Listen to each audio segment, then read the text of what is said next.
I have a friend who went to the United States and he went to high school and he played baseball there. And then he told me that they had this kind of gym, and then it was common for baseball players in high school to work out using those machines. Yeah, that was not the case in Japan at all. Yeah, our high school baseball was completely different. Yeah, and they usually did the body weight training such as push-ups and sit-ups and diet or exercise. Which is the key to Japanese longevity? That's something I'm going to talk about today, so stick around. Hi, my name is Sachiaki Takamiya. I am the author of the Ikigai Diet and Ikigai Bio-Hacking. Okay, so which do you think is more important, diet or exercise for longevity? I know it is difficult to pick one because both are important, and I think both are important too. Yeah, but if you have to choose between the two, which would you pick? Right? So I know that for fat loss, for like losing weight in general, diet is considered to be more effective because, like, let's say you want to lose 200 calories, yeah, you can skip some chocolate bars, yeah, to achieve that, while to gain that through exercise, you need to do a lot of hard work, yeah. So generally speaking, yeah, the diet is more effective for losing fat, yeah, but what about for longevity? Yeah, is it the same for longevity? I don't think it is the same because to live longer, to expand your health span, yeah, you need to think of so many other factors too, yeah, and sometimes you need to think about injury prevention too, and then exercise is a powerful tool to build your muscles and bone density, which can prevent you from falling and so on. So definitely exercises are important for longevity as well as diet. And then Dr. Peter Attia, who is an expert on longevity, says that exercise is number one factor for longevity, although he thinks other things are all important too. Yeah. Now, so I don't know, which is more important for longevity. Yeah, but today I would like to look at this topic from slightly a different angle. That is to, yeah, think of Japanese longevity. Yeah, because Japan is considered to be the longest living nation in the world. And then if you compare to Japan and America, for example, I think Japanese women are considered to live 6 years longer than American women, and Japanese men are said to live 5 years longer than American men, like average. Yeah, right. So that means if we compare the diet and exercise of the Japanese people and American people, we can get some idea.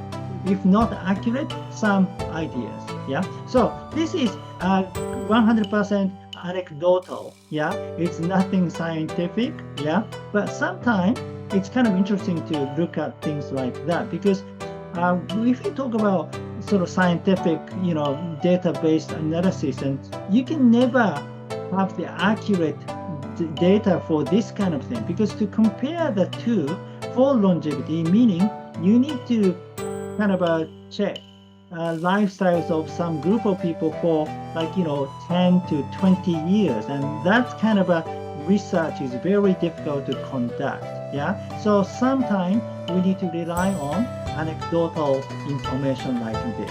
Yeah, and also this is my personal observation, so it's yeah, I mean, don't believe me, but this is just my idea. So let's look at exercise in Japan first. Yeah, do Japanese people exercise a lot?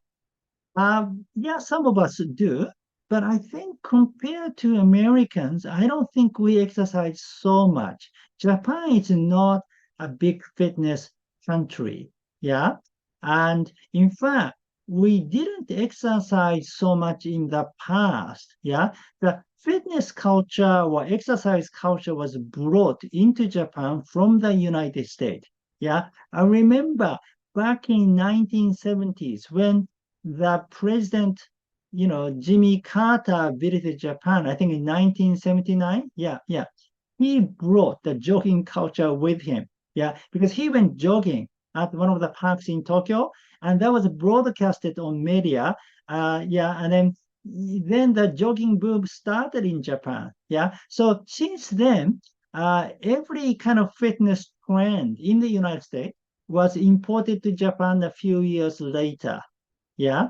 The same thing with the gym culture, like, fitness gym type of thing. We didn't have fitness gyms at all in Japan. Yeah.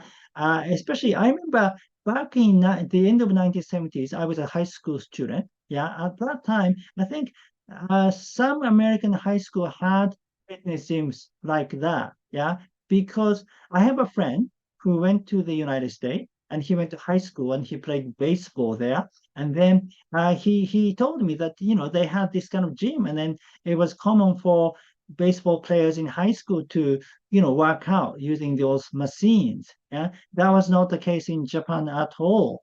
Yeah, our like the high school baseball was completely different. Yeah. And they usually did the body weight training, such as push-ups and sit-ups and so on. And because I didn't play baseball in high school, I played soccer, but we share the same ground with a baseball club. So soccer club was using one side of the ground and the baseball club was using the other side of the ground. Yeah. So I knew how they exercise too. Oh, and we didn't use any machines, or we didn't have dumbbells on barbells, and we did just a body weight training. Right. And then I think the fitness and gym started maybe appearing in Japan, I think in the 80s. Yeah. I think around the late 80s, I remember there were a lot of fitness gym franchise chains in Japan. Yeah. And that was a time when Arnold Schwarzenegger, by the way, was very popular. I think the Terminator was released or something. And then so now, there's a Arnold Schwarzenegger's program on Netflix. Yeah, he's kind of a biography thing. And also he recently published a book, didn't he? And then he appears in many podcasts and so on. Yeah, it was interesting. Yeah, around that time, I think a whole bodybuilding, kind of a muscle building type of thing became a kind of boom worldwide, I suppose. Yeah. And then I think that's when the fitness culture sort of went, become a big boom in America too. Yeah. But following, maybe a few years, or I don't know, 5 years later, yeah, it arrived in Japan too. And then many people worked out. But still, there are a few people because gyms were expensive. Yeah. The membership fee, well, monthly fee was about 10,000 yen at that time, which was about $100. Yeah. And then, so college student couldn't go there, and then let alone high school student. Yeah, only adult, like a working, adult could afford to go to the gym. So still, there are many gyms like that, but not everybody was, working out. Yeah. So Japan is not a fitness oriented country. Yeah. Um, on the other hand, people walk a lot, yeah, because about 45% of the Japanese population live in urban area, and then the main form of commuting is using a public transportation such as trains. That means they have to walk to the train station from their house and then from the train station to their office. Yeah, they do a lot of walking. That means walking up and down stairs if they are using trains. Yeah. So I suppose when you talk about low intensity cardio exercise, yeah, Japanese people do end up doing it through their commuting, but this is not as effective as kind of working out, like doing a sort of a jogging or doing a specific strength training and so on. Yeah, it still helps for your longevity, but maybe not as effective. Yeah. So if you think that exercise is very powerful factor for longevity, how come Japanese people live longer than Americans? Because Americans exercise more. So if that is the case, then Americans should be living longer than Japanese. Yeah. Now, compared to that, if we look at the diet, there's a big difference between a standard Japanese diet and standard American diet. Okay, so now I promote the Ikigai diet, which is the natural Japanese diet, healthy diet. So standard Japanese diet, in my opinion, isn't so healthy, right? Yet, compared to the standard American diet, still there are many healthy factors. Yeah. Number one, we eat a lot of fish. I mean, now less and less. Yeah. More people eat meat, but still people eat fish. Like maybe once a week or something. If we have meat dishes, 5 times a week, we might have at least once a week fish meal. Yeah. And also, even if we eat meat, these are like sliced, thinly sliced meat, not big steak or anything like that. Yeah. And usually we eat meat with other foods such as, salad and some seaweed, miso soup and pickles and so on. So the meal is pretty balanced. Yeah.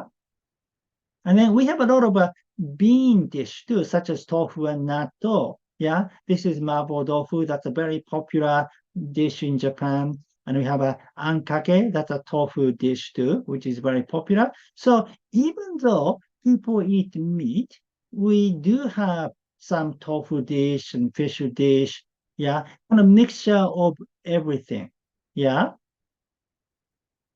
And then this is a karaage keishoku. Karaage is a French, I mean, they fried chicken. Um, so, but then look at what else we're eating. Salad, some pickles, miso soup, yeah, rice, and so on. Because this is called Ichiju Sansai. It's the basic format of Washoku, the Japanese food. Yeah. Ichiju Sansai means one soup, three dishes. Usually have a one soup, one bowl of soup and one bowl of rice, and then some pickle dish plus three side dishes. This one has four side dishes, but you can have three or four or five side dishes. But the idea is to have a diverse menu in each meal. Yeah, not only like one dish or two dishes, but many dishes. Yeah, therefore the meal becomes balanced and diverse. Yeah, we never eat like this, just fried chicken and French fries only. No, we always have some kind of vegetables. Yeah. Therefore, one thing we can say about Japanese diet is we are omnivore. Yeah, we eat all kinds of food. Yeah, we don't really avoid anything really. Yeah, because of that, the nutrient is quite balanced. We have carb, fat, protein, vitamins, and minerals. Yeah, and even for protein, we have different protein sources, fish, meat, and beans. Yeah. Therefore, our diet is much more diverse, and diversity is the key to Japanese diet. So, generally speaking, we eat more diverse food, but in each meal, yeah, we have diverse dishes in the meal package. Yeah. So, like every time, the balance is stressed in Washoku diet. Now, this is all I'm talking about standard Japanese diet, average Japanese diet, not healthy Japanese diet. Yeah. Yeah. Okay. So, now, does it mean exercise is not important in Japan? No. I mean, of course, exercise is important. Yeah. And if you look at the average life expectancy ranking by prefectures, the prefectures which are ranked high, yeah, like Shiga Prefecture, where I live, yeah, the people who engage in sport is high, yeah, is a lot, yeah. So that means, yeah, the people who do sports, yeah, tend to live longer, yeah. That is the same in Japan, right? But if I were to pick, either diet or exercise as the key to Japanese longevity, I would have to pick diet.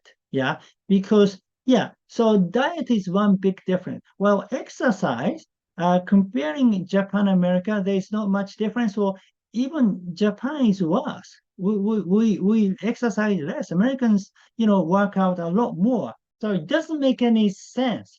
If the exercise is the key to longevity, then American people should be living longer than Japanese.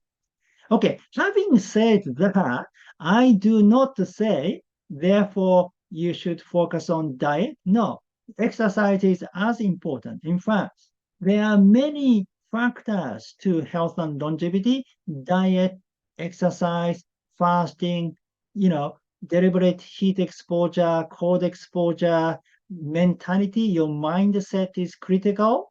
Yeah. So you need to work on all those areas, right?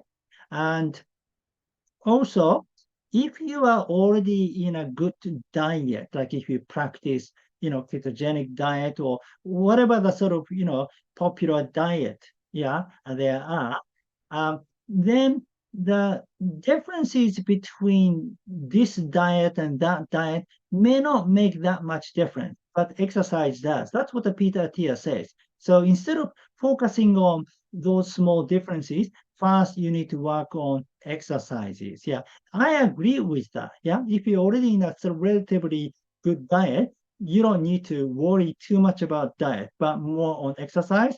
But if you're in a standard American diet, then changing your diet may make a tremendous impact. If you have to change to a Japanese diet, for example, or any other healthy diet, then it will influence your health tremendously.